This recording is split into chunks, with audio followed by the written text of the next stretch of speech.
Welcome to my channel. I am Prakash and today we will discuss about GM crops. दोस्तों अभी भारत सरकार ने हाल ही में GM क्रॉप्स को लेके एक बहुत ही महत्वपूर्ण डिसीजन लिया है। आज हम लोग चर्चा करेंगे कि GM क्रॉप्स क्या होता है, GM क्रॉप्स के एडवांटेजेस क्या हैं, फ़ायदे क्या हैं, नुकसान क्या हैं, भारत में GM क्रॉप्स को इंट्रोड्यूस किया गया है, ये क्यों ज़रूरी है।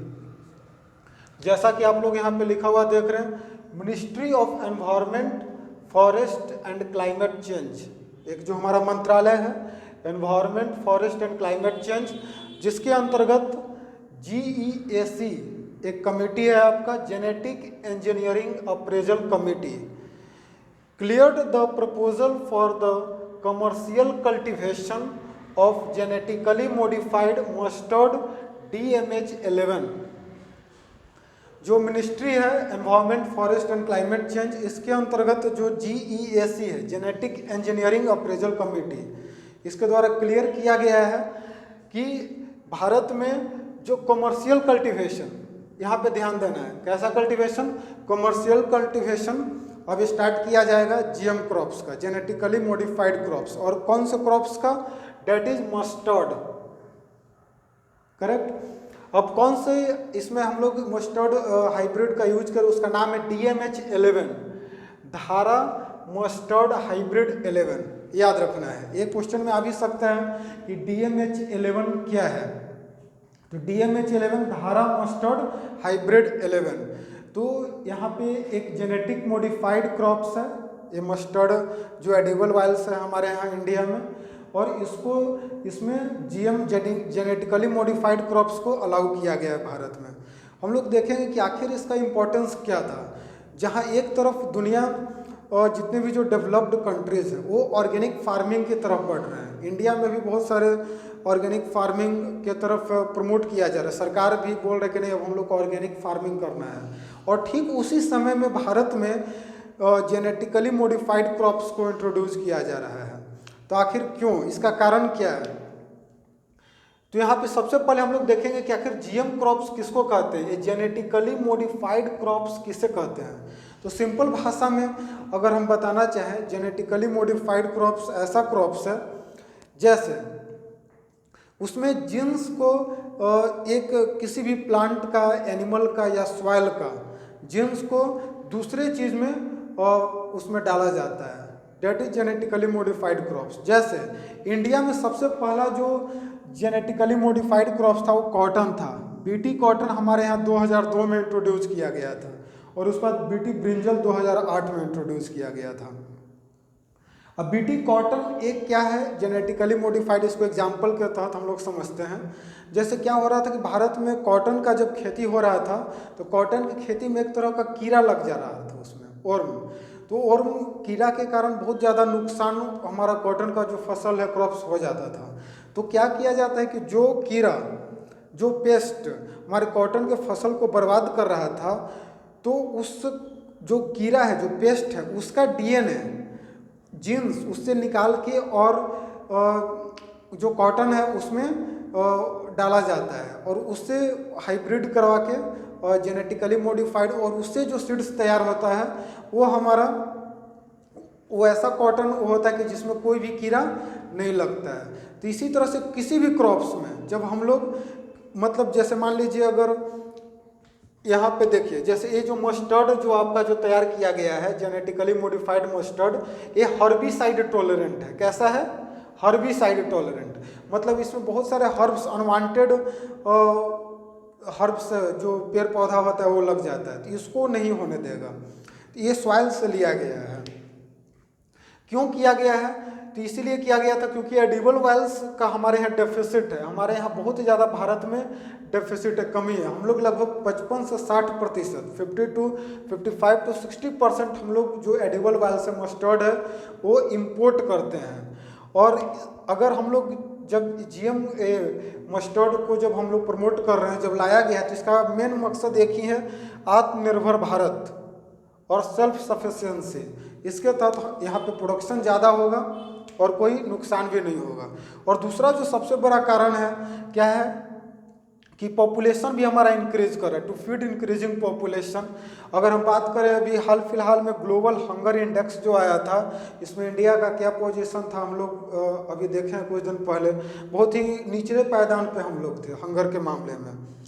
और जेनेटिकली मॉडिफाइड जो क्रॉप्स है, इसको डॉक्टर APJ अब्दुल कलाम जो थे हमारे देश के राष्ट्रपति, उन्होंने अपने बुक में विजन 2020 में भी इसके बारे में चर्चा किया था कि अगर इंडिया को सेल्फ सफिशिएंट बनना है, इंडिया का जो ग्रोइंग पॉपुलेशन है, अगर इससे बाहर निकलना है, अगर उसको फीड करना है, तो हम लोग GM क्रॉप्स को इंट्रोड्यूस करना पड़ेगा।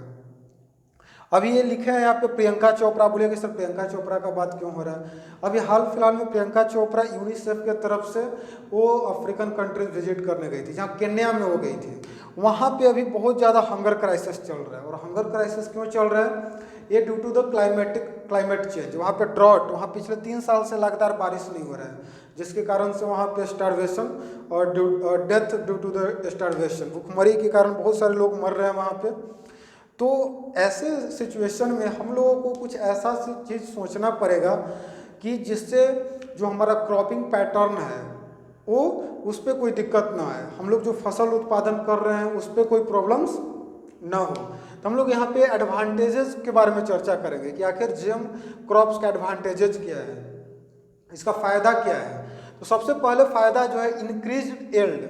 जब हम लोग GM क्रॉप्स का यूज करेंगे तो हमारा जो उपज है वो बढ़ जाता है, तो ऑब्वियस सी बात है फार्मर्स को बेनिफिट होगा। दूसरा क्या है, क्लाइमेट चेंज। क्लाइमेट चेंज मतलब कि GM क्रॉप्स जो जेनेटिकली मॉडिफाइड है, तो अभी हमने बताया जेनेटिकली मॉडिफाइड कैसा क्रॉप्स होता है, जिसमें हम लोग किसी दूसरे सॉइल से, प्लांट से या एनिमल से उसका जीन लेकर हम लोग उस प्लांट्स में जो सीड्स जो तैयार करते हैं उसमें डाल देते हैं, तो एक अलग तरह का सीड्स वेरिएंट तैयार होता है जो एक रेसिस्टेंट का काम करता है। जैसे हम लोग ऐसा सीड्स इसे तैयार कर सकते हैं जैसे ड्राउट रेसिस्टेंट होगा, वाटर लॉगिंग रेसिस्टेंट होगा, हाई टेम्परेचर रेसिस्टेंट होगा। अब इसका मतलब कि जैसे मान लीजिए पानी का जहाँ पे कमी है और वहाँ पे जैसे धान ऐसा फसल है, पैडी, कि जिसके लिए पानी का बहुत ज़रूरत होता है। अब इसमें हम लोग ऐसा GM क्रॉप्स पैडी में हम लोग डेवलप कर सकते हैं कि जो जहाँ पे पानी का खपत कम हो, तो ये कितना अच्छा हो जाएगा कि पानी जहाँ पे कम भी रहेगा वहाँ पे भी हम लोग धान का खेती कर सकते हैं। या वाटर लॉगिंग, जहाँ पे वाटर लॉगिंग का समस्या रहता है, तो बहुत सारा ऐसा फसल है जिसको पानी नहीं चाहिए लेकिन वहाँ पे वाटर लॉगिंग रहता है, तो हम लोग ऐसा GM क्रॉप्स जेनेटिकली मॉडिफाइड करके ऐसा सीड्स तैयार कर सकते हैं कि जहाँ पे वाटर लॉगिंग का समस्या है वहाँ पे भी वो उस फसल को उपजा सकते हैं। जहाँ पे हाई टेम्परेचर हो, जैसे अभी भारत का जो समस्या है क्लाइमेट चेंज के कारण क्या हो रहा है, क्योंकि हमारा पूरा क्रॉपिंग पैटर्न गड़बड़ हो रहा है, मतलब बदल रहा है। अब क्रॉपिंग पैटर्न कैसे बदल रहा है, जैसे अभी गेहूं का उत्पादन हम लोग करते हैं, गेहूं के उत्पादन के लिए टेम्परेचर कम चाहिए, लेकिन ग्लोबल वार्मिंग के कारण बहुत सारे जगहों का टेम्परेचर क्या हो रहा है, बढ़ रहा है। तो हम लोग ऐसा सीड्स गेहूं का तैयार करेंगे कि जो हाई टेम्परेचर रेसिस्टेंट होगा, हाई टेम्परेचर में भी उसका प्रोडक्शन अच्छा होगा। तो ये एडवांटेजेज है। दूसरा, थर्ड, न्यूट्रिएंट रिच। इससे जो सीड्स जो फसल जो तैयार होगा वो न्यूट्रिएंट रिच होगा, जिसमें कैल्शियम, प्रोटीन, जो भी माइक्रो न्यूट्रिएंट्स चाहिए वो ज़्यादा मात्रा में होगा। तीसरा, पेस्टिसाइड्स एंड हर्बिसाइड रेसिस्टेंस। जैसे कॉटन के मामले में बताया कि भारत पहले कॉटन का इंपोर्ट करता था, लेकिन अब आज के डेट में भारत कॉटन का एक्सपोर्ट कर रहा है। क्यों? ये BT कॉटन के कारण। क्योंकि हम बताए अभी, क्योंकि कॉटन जो पहले जो होता था उसमें एक तरह का कीड़ा लगता था और पूरा फसल हमारा चौपट हो जाता था। अब जब से BT कॉटन आया है तो बताए कि उस कीड़ा का DNA लेकर और ये तैयार किया गया सीड्स, जिसके कारण अब वो कीड़ा वो नहीं लग रहा है, तो जिससे हमारा पेस्टिसाइड्स का यूज कम होगा, हर्बिसाइड्स का यूज कम होगा और ये सबसे रेसिस्टेंट भी मिलेगा। लेकिन बहुत सारे लोगों का कहना है कि एडवांटेजेस के साथ साथ डिसएडवांटेजेस भी है। अब डिसएडवांटेजेस क्या है उसको देखेंगे। डिसएडवांटेजेस क्या है? पहला कि सीड कॉस्ट विल इंक्रीज। यहाँ पे बताया जा रहा है कि हाई इनपुट कॉस्ट होगा हमारा, और आउटपुट तो बढ़ेगा ही लेकिन इनपुट कॉस्ट भी हमारा बढ़ जाएगा। अब कैसे इनपुट कॉस्ट बढ़ेगा? सीड का कॉस्ट बढ़ जाएगा। अब सीड का कॉस्ट कैसे बढ़ेगा यहाँ पे समझना है। सीड का कॉस्ट, क्योंकि जो जेनेटिकली मॉडिफाइड जो सीड्स जो तैयार होगा ये हर कोई तैयार नहीं कर पाएगा। ये केवल कुछ एमएनसी जो कंपनी है, मल्टीनेशनल जो कॉरपोरेशन जो है, यही लोग सीड्स को तैयार करेगा। और यहाँ पे मतलब सीड्स के प्रोडक्शन में उनका मोनोपोली हो जाएगा, एकाधिकार हो जाएगा। तो due to the monopoly of MNC company वो लोग सीड्स के कॉस्ट को रेगुलेट कर सकते हैं, जिसके कारण सीड का कॉस्ट बढ़ जाएगा। दूसरा एक समस्या क्या है कि सीड्स को हम लोग दोबारा रीयूज नहीं कर सकते हैं। Seeds can't be reuse. अभी क्या होता है कि हम लोग एक सीड से जो भी फसल तैयार होता है उसी में से बीज को रख लेते हैं, 2-3 साल काम चला लेते हैं। लेकिन यहाँ पे क्या होगा कि उस सीड्स को दोबारा हम लोग यूज नहीं कर सकते हैं। तीसरा इसमें समस्या क्या है, एनवायरमेंटल कंसर्न, बायोडाइवर्सिटी को नुकसान होगा। अब हम लोग जीन को अदल बदल करेंगे, इधर से प्लांट का एनिमल में, एनिमल से प्लांट, उससे जो हमारा एक बायोडाइवर्सिटी है उसको प्रॉब्लम होगा।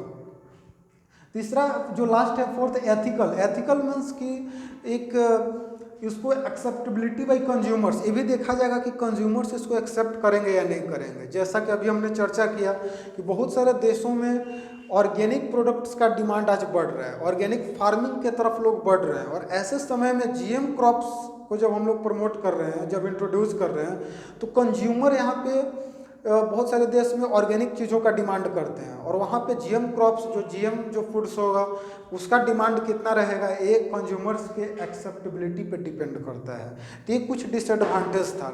लेकिन ओवरऑल जिस तरह से हमारा खास करके इंडिया जैसे देश का जो पॉपुलेशन जो एक्सप्लोजन हो रहा है, जो पॉपुलेशन बढ़ रहा है, उसको फीड करने के लिए हमारे पास और कोई रास्ता नहीं है।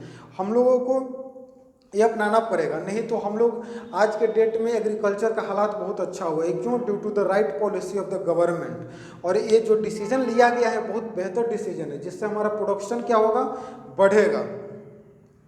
अगर हम बात करें तो ये बहुत चर्चा का विषय है और ये यूपीएससी का ये फेवरेट सब्जेक्ट हो सकता है। इससे आने वाले एग्जाम में क्वेश्चन पूछे जा सकते हैं। जो हमारा जीएस पेपर 3 है, agriculture, cropping pattern, food security, वहाँ पे पूछा जा सकता है ये सब कि ऑर्गेनिक फार्मिंग और जीएम क्रॉप्स एक ऐसे, इसको हम लोग एक डिसएडवांटेज और है, इसको हम डिस्कस करते हैं यहाँ पे। एक है ग्लाइफोसेट, एक ऐसा, जैसे अभी हम बताए थे कि जो मस्टर्ड हम लोग DMH11 यूज, ये जो बन रहा है, तो ये हर्बिसाइड रेसिस्टेंट है और इसके लिए ग्लाइफोसेट का यूज होता है, जिससे कैंसर वगैरह होने का चांसेस ज़्यादा है।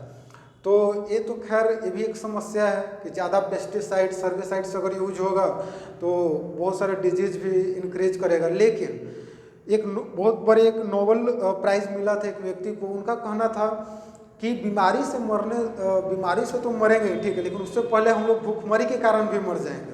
तो भूखमरी से मरने से बचने के लिए हम लोगों को ये जेनेटिकली मॉडिफाइड क्रॉप्स का यूज करना बहुत ज़रूरी है। तो आई होप आपको ये वीडियो अच्छा लगा होगा। बहुत बहुत धन्यवाद।